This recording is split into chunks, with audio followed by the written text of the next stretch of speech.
like that is like one of my favorite parts of the creative process. And so like as I'm in that, I'm like, yeah, I love being alone. Like this is great. I'm like in this crazy creative zone. And so that ends up like coming out when I'm creating.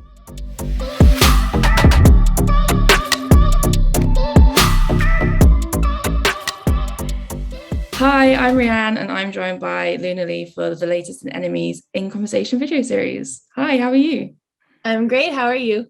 I'm good, thank you. So you're joining us today to talk about your new single, Silver into Rain. To start with, I love the title, it's so poetic. Where did that come from? Thank you so much. I honestly wrote the song a really long time ago and it's gone through multiple phases. And so I like don't even remember how the title came about. I think I was just jamming and like the notes that I was playing reminded me of kind of rain. And I just had this image in my head and the words just popped into my head. Simple, I love it. I was going to say you've had the song since about, I think 2018 is when you first were playing it live. Yeah, I think I actually wrote it maybe in 2016 or 17. So it's been around for a while. How would you say it's changed over that time? Um, well, we actually had an early recording that we made of the song. And we released it kind of like in a DIY way, with like me and my bandmates. And so it had like kind of that form. And then we decided to redo it for the album because I really liked the song and like wanted it to be a part of the project. So we sort of went back into the studio. I redid all the vocals and my producer Brayden like touched up the mix, and then we ended up reaching out to Beabadoobee to see if she wanted to add some vocals to it. I felt like it was a shot in the dark. Like I sort of knew her manager and had talked with him before, but we were kind of like, let's just shoot our shot and see what happens. It's probably not going to work out, but like let's just try. And then he responded and he was like, yeah, be super down. So I'm so happy that she was able to come on board because I really feel like her section kind of fills out the song and brought it to like its final form. Why did you think of B particularly to be on the song?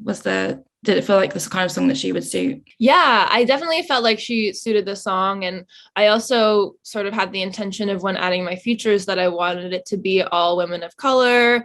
And it was especially meaningful to me to have another Asian woman on the record. So I was reaching out to a few people and I was really glad that she was able to do it. Have you guys managed to meet in person yet? We've met a couple times now.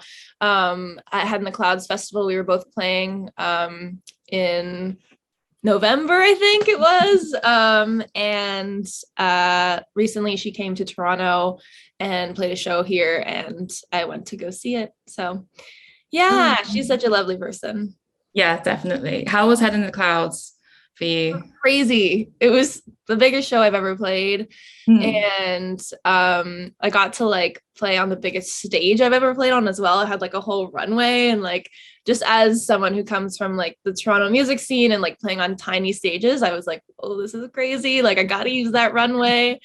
And so that was like a really fun first experience. And then so that was the performance, but then I also just had such a great weekend. Like I stayed for the whole weekend watching all the different acts, and it just was so like meaningful to me to be able to watch other Asian women performing all weekend, and I had the best time ever.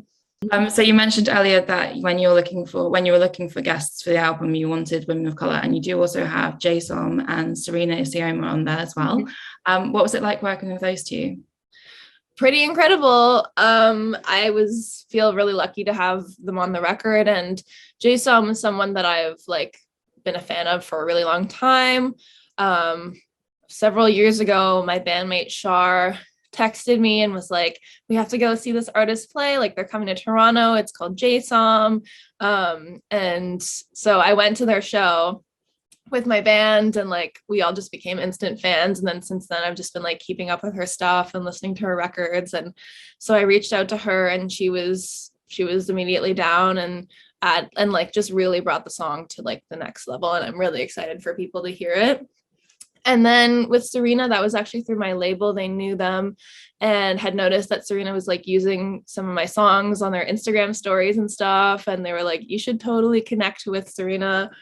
And so, yeah, we just kind of started talking, and I was like, I have this song Flower, I think you would be perfect. And I feel like that also just suited their style as well. Like I think the album has like goes through a few different mixes of genres, and so I like tried to pick out the songs that would suit each artist, and I think Serena like really fit so well on Flower. Yeah, definitely. Do you feel like you're kind of building quite a nice community out, like kind of wider than Toronto now with your music? Absolutely, yeah.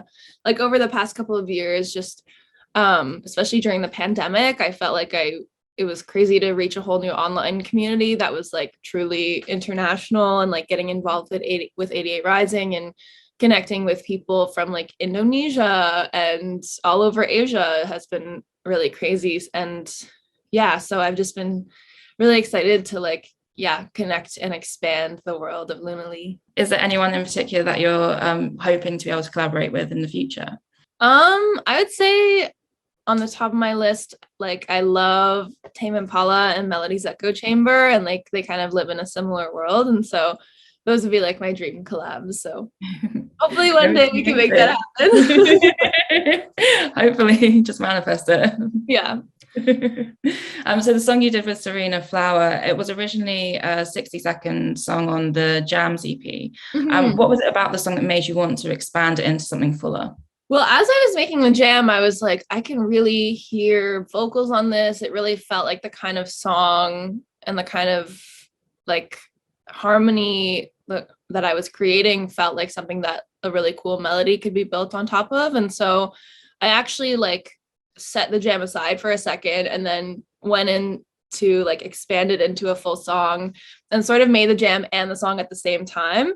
And then I like put the jam on Instagram, and that was sort of like the first thing that people heard. But was also like sitting on this demo for a while, and I was gonna save it for like my next album, but then things kept getting pushed back with Duality, and my label was like, this is such a good song, like you have to put it on. So we went back into the studio and made a whole studio version of it with Serena. It's amazing. I'm glad you did that. Yeah, me too. Are there any other songs on the album that kind of started out life in a kind of like jam way? The other one that sort of started out like that is What You're Thinking. And that one was actually this Count Cole sample that I pulled from his sample pack and just started building something on top of. And I was like, this is a really cool beat, and I want to make it into a song. But with all my songs, like I start them as demos on my own, and I try to like flesh out as much of the arrangement as I can, just like in my bedroom. And then I would bring it to my producer, Brayden, and we would work on it together in the studio. Let's talk about the album as a whole then. It's called Duality, and the main theme is kind of finding a place for yourself in the world when you feel like you don't really belong anywhere. Was that always intended to be the main theme of the record? Or is that just kind of something that you picked up on as coming out a lot when you were writing? Yeah, it definitely was that. It was a theme that I noticed throughout the album. And I think like the theme of duality, like it took a while to come to me. I was like unsure of what to call my album because it was such a long process. You know, it was about a 4-year process of making this album. So it was just a crazy long time. And so the word duality really felt like it encompassed like, first of all, my identity, like I'm half Korean, half Canadian. And so trying to like find this balancing act of like the two cultures that I come from. So, and then not only that, but I was noticing like a lot of the songs had like a little bit of happiness, a little bit of sadness, a little bit of excitement, a little bit of anxiety. Like nothing was ever one thing. It was never like, this is a love song or a happy song. Like there's always some weird edge to, or like anxiety to the lyrics that sort of like kind of took it out of that world. And so I was noticing that was happening a lot, like happy sounding songs, sad lyrics. And so, yeah, the word duality felt like it was appropriate for like just me trying to find my place in the world and trying to like figure out the balancing act of life as one has to, like when they come into their adulthood. Yeah. Do you feel like you have found that place for yourself now? I'm still figuring it out, but yes, it's evolving. Yeah, good. You also want this record to be a safe place and a space for people who feel like they don't belong. Did you have any records that had a similar role for you when you were growing up? Yeah, I mean, I have like a lot of influences that shifted over the years. But obviously my influence that I mentioned before was Tame Impala, and like just in high school and everything, like he was my favorite band slash musician, and like I really connected with his lyrics about like loneliness and like loving to be alone. And also the fact that he's like a one-man band, and that sort of inspired me to like become a multi-instrumentalist as well. So he's definitely a big inspiration, but I definitely pulled from a lot of places when I was making this album. You kind of talk about being alone in a few places across the record, like alone but not lonely, lonely, lovely. But you don't talk about it in like a negative way.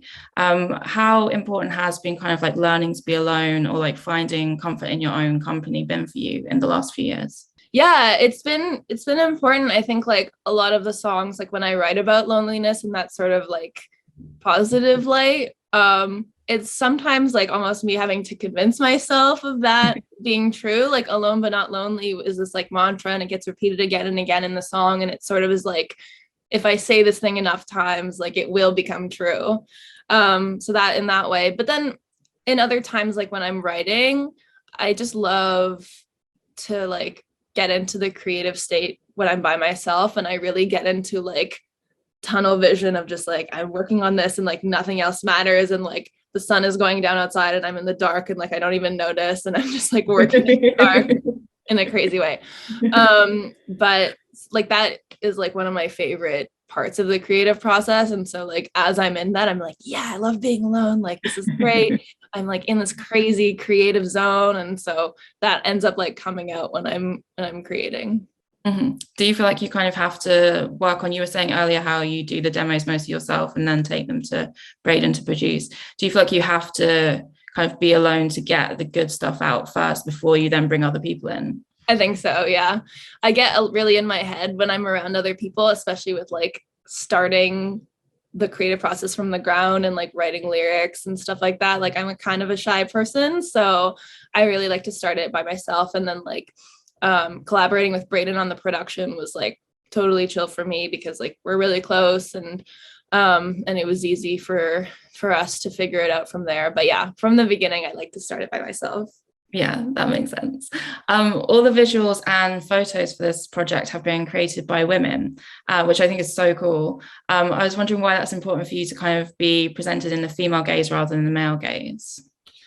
Yeah, I mean, like when I first started out in the Toronto music scene, there wasn't a whole lot of women. And so like from the start, I felt like a bit of an outsider, and I felt that I wanted to start creating a community of women who could like uplift each other and work together and be creative together. And so obviously things have evolved for me a lot since then. Like I'm no longer just working in the Toronto music scene, but I've sort of kept that ethos with me as I go.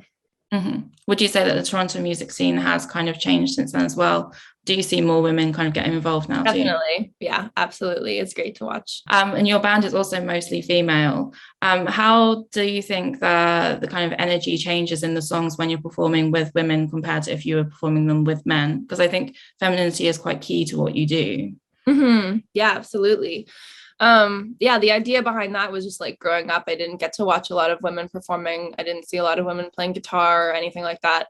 And so it was important to me to showcase that in my band. And like growing up when I was in high school, my bassist Sabrina was in this band called Pins and Needles, and it was an all-girl band. It was like the only one in the scene that had women in it.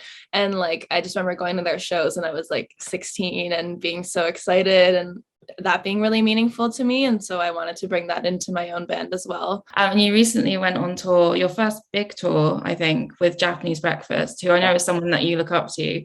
So what was your immediate reaction when you first heard that you were going to go on tour with her? I was in the studio and I was like working with Braden, and I got the call and I was literally like screaming.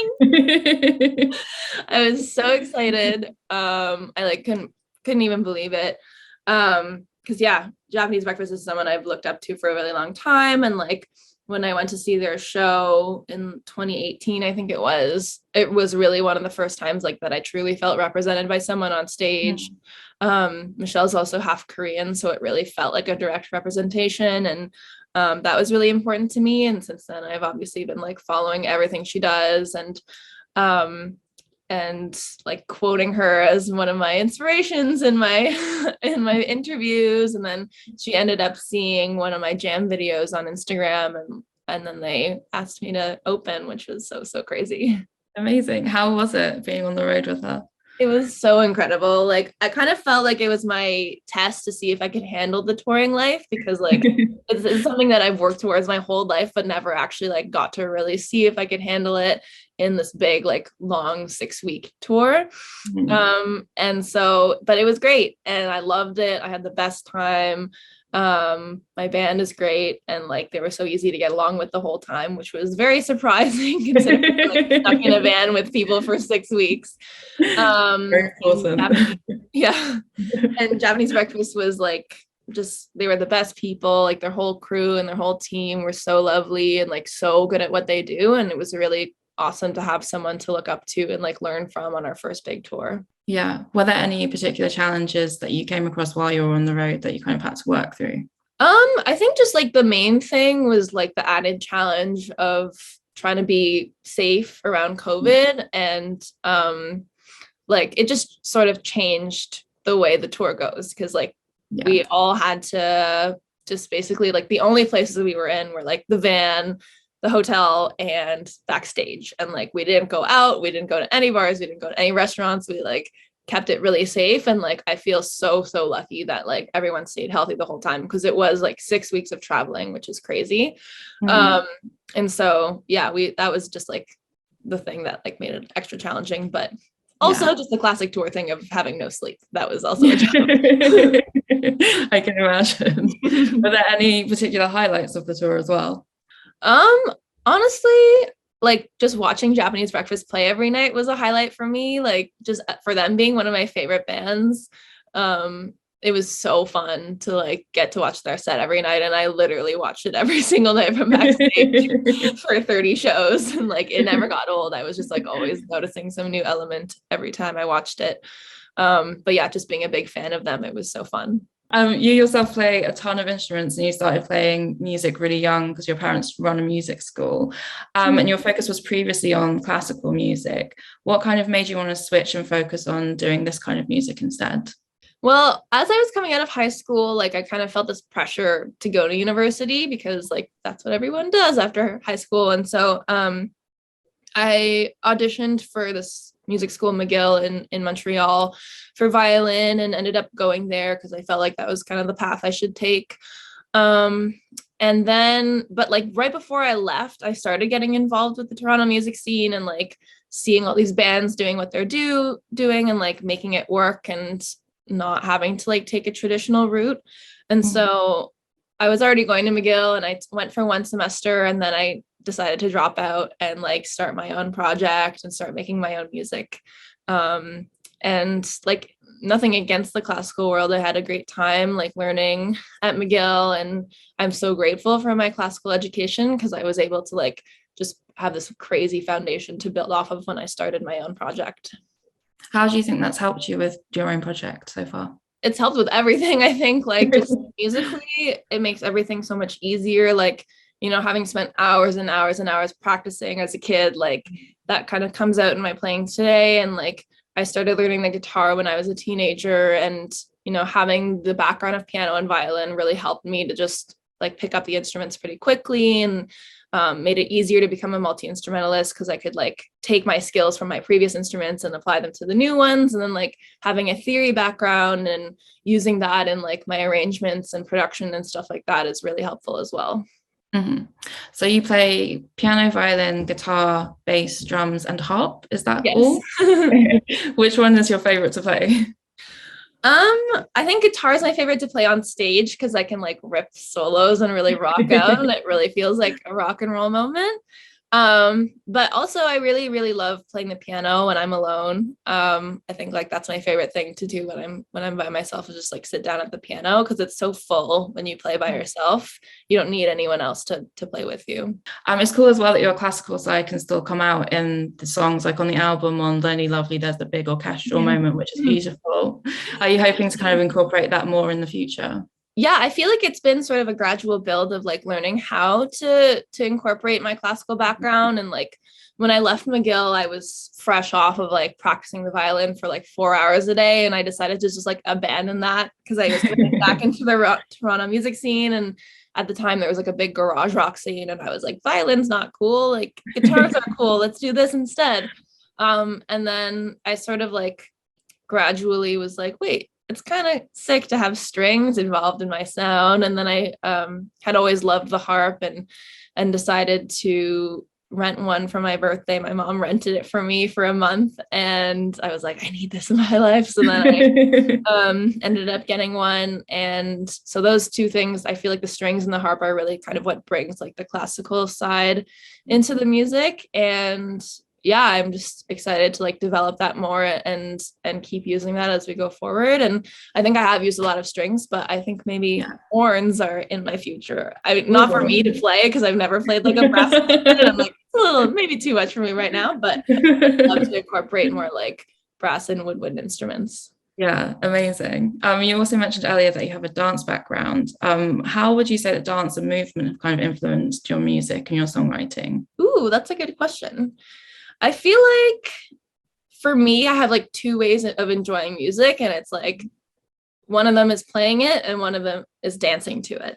And so I think like when you're dancing, your body is sort of like taking on different elements of the music. Like sometimes you're dancing to the drums, or you're dancing to the beat of the melody, or you're dancing to the bass. And so I feel like just like subconsciously growing up, all those things were sort of ingrained in me from an early age. And it was mostly ballet that I did. And so that was sort of tied into my classical background, because we danced to a lot of classical music.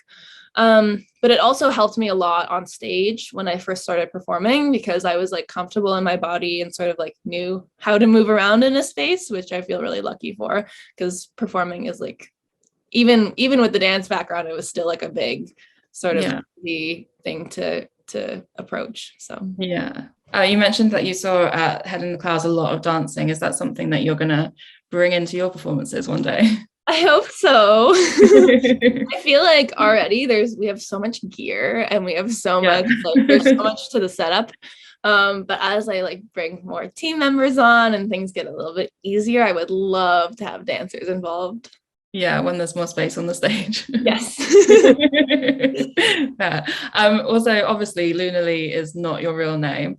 Luna means, of course, the moon, and you used to have Moon Fairy in your social media bios. What is the significance of the moon to you? The moon has just been always like this magical, mystical, feminine presence, and like I just always have been inspired by it and inspired by its energy. And so when I first was like brainstorming what I wanted my stage name to be, like that just sort of came up, and yeah, it felt right. Yeah. How is Luna different to Hannah? That's a great question. I've been thinking about that a lot lately, because when I first started Lunarly, it really felt like this sort of alter ego that I wanted to use to help me like with my stage presence and my performance, and like becoming more confident on stage. And it was easier to do that when I felt like I was stepping into like this other persona instead of having to do it as myself.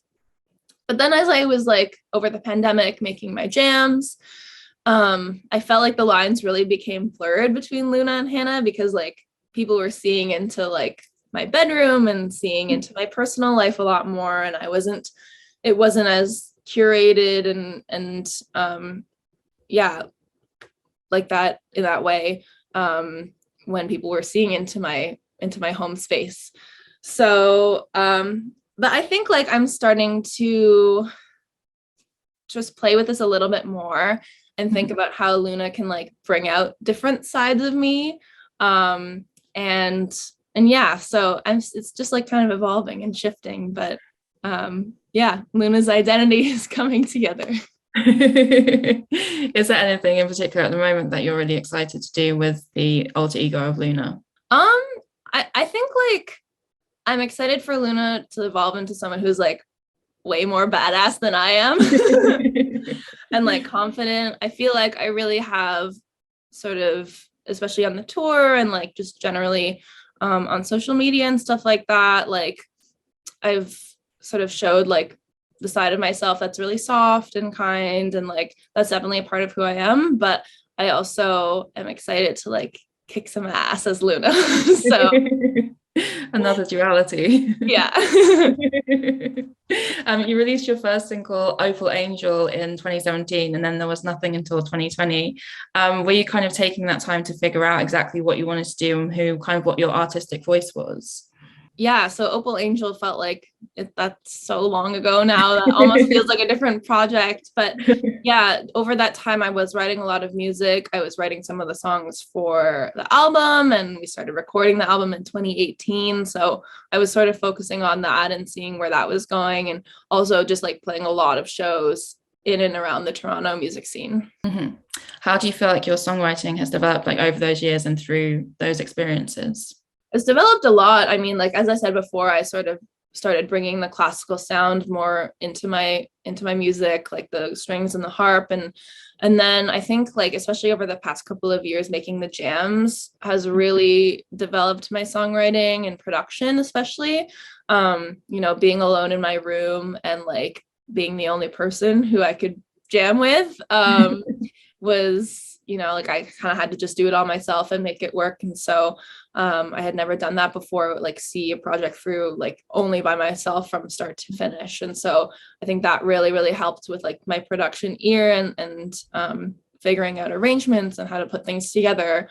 So I'm excited to like take that all into, because it's a bit of a weird, the Jams EP, like I kind of wrote that after I wrote the album, but the album's coming out like after the Jams EP, a year after the Jams EP. So like the way people are perceiving it in the public is like the opposite of how it really happened. But I'm excited to take all like the knowledge that I learned from like producing in the Jams EP to my next project. What would you say the biggest thing you learned doing that was? I think I just like got better at finding like good sounds, better at producing and like putting things together and like figuring out how like production is kind of like a puzzle where you have to fit pieces together and like you can't have too many things like in the same frequency range because they just like pile up on top of each other, and like just learning how to like spread things out and make sure that each element can be heard and that kind of thing. And like that now affects how I write when I'm like starting a project from the beginning, because I'm like, oh, this won't work later on. Like I have to use this other instrument or like this other zone, or so just that kind of thing. Yeah. Was the Jams EP kind of just a way to kind of be creative during the pandemic? Is that how it started out? Yeah. Honestly, like I was like, oh, I have 2 weeks off. Like, let's just make a bunch of songs in my room. And then obviously it escalated. But yeah, I was like kind of noticing that people were really into those when I posted them online. And like I had posted maybe 1 or 2 before the pandemic hit. But they were a bit more like guitar solo focused. Like I started out just making like doing covers of guitar solos. I did like a Japanese breakfast one and I did an Angel Olsen one. And then I realized that like I sort of wanted to try my hand more at production because I was like making the backing tracks for my guitar solos, and I was like, let's just make this a whole thing. And then sort of just continued from there. Fun. And you also do guitar tutorials and like tab videos online. Why do you want to be able to teach your listeners, your fans, how to play the songs on guitar? Honestly, that's a good reminder for me to do more of that, because I did one of those videos and people were into it. I love sharing music with other people, and as you mentioned before, like my mom's run a music school together, and I grew up taking lessons there. And then after I quit McGill and dropped out and came back to Toronto, I started teaching there, and I was a teacher there for 6 years, teaching piano mostly, and then a bit of guitar and violin. And so I just like really fell in love with teaching and sharing music, especially with kids. I love working with kids. But yeah, that just kind of became a part of my skill set, and I sort of wanted to share that side of myself with like the Lunarly project. Does teaching music kind of change how you think about the songs? Yes, because you have to like when I'm playing a song, it sort of like comes naturally to me. But then when you have to teach it to someone else, you have to explain it in terms that make sense to them. So you sort of have to like rework the way you're thinking about it, which is interesting. And where do you want to go as a musician from here? What are your kind of plans for the future? I want to do a lot of touring. I loved doing the Japanese breakfast tour. I really want to do my own headline tour, and I don't know if by this time things will be things will be happening, but yeah, I have tour dates coming up. And I also am excited to like delve into my next album and start working on that and like seeing where I can go creatively and expanding the world of Lunally into like fashion and dance and other types of art.